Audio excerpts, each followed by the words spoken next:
Wurkos TD02.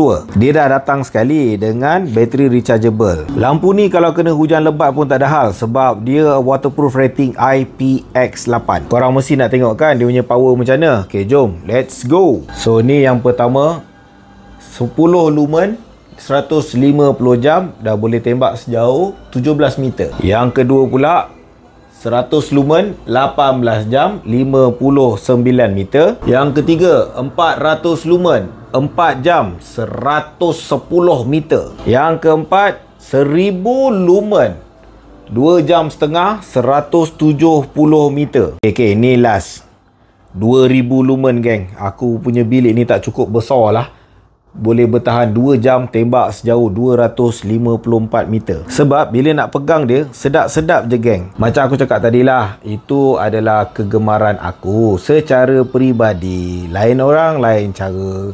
Sebab apa? Untuk aku dah cukup dah saiz macam ni. Korang kalau ada pendapat apa-apa boleh letakkan dekat ruangan komen.